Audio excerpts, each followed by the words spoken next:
Tara mga sangkay, gawa tayo ng binangkal. So bali yung kumpletong recipe na aking ginamit dito is nandiyan po sa ating caption at puntahan mo na rin po sa aking comment section. So bali sa mga recipe ko na yun mga sangkay, isihulin nyo lamang yung harina na may kasamang baking powder.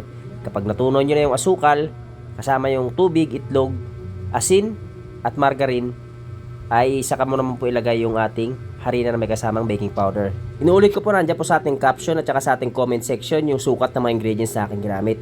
So bali itong aking recipe ginamit yung mga sangkay is dati purong third class yung aking recipe na pinakita dito sa inyo, yung aking video na in-upload. So bali dito sa video na ito mga sangkay is minanaluan ko po ito ng first class. So bali 3/4 na third class flour at 1/4 na first class flour yung aking nilagay dito sa aking video ngayon.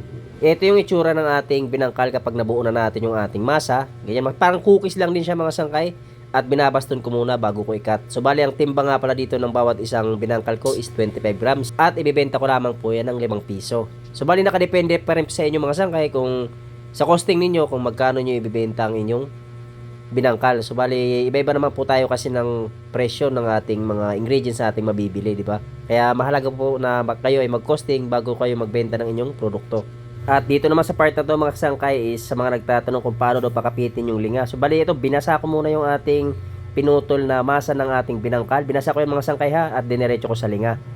So bali mahalaga po yan mga sangkay na basahin natin para dumikit yung linga dito sa ating binangkal. At pagkatapos nyan is bibilugin natin para mas lalong dumikit yung ating linga dito sa ating binangkal.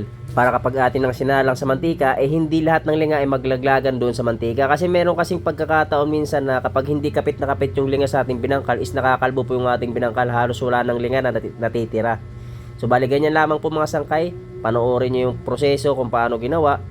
Lalong-lalo na sa mga nagtatanong paano daw padikitin yung linga. Ito mga sangkay, ganyan lang yung aking ginagawa. Binabasa ko lamang ng tubig at dinidiretso ko po lagay sa ating linga para kumapit po yung ating linga dito sa ating binangkal. At pagkatapos natin mailagay dyan sa ating linga is iikutin pa po natin, bibilugin pa natin para mas lalong kumapit yung ating linga. At pagkatapos nyan mga sangkay is diretso na po yan salang. Dapat meron na tayong pinapainit na mantika katulad dito. So bali kailangan mainit yung ating mantika. Ayan, nag-testing ako ng isa. Kung makita nyo na parang kumukulo-kulo na is mainit na po yan. Kailangan mainit yung ating mantika bago natin ilagay yung ating binangkal.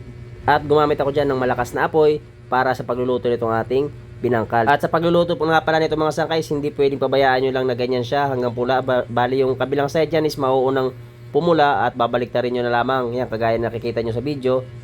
Yung kabilang side is mapula na at yung kabila naman is puti pa. So bali babaliktarin nyo lang para magpantay yung kanilang kulay.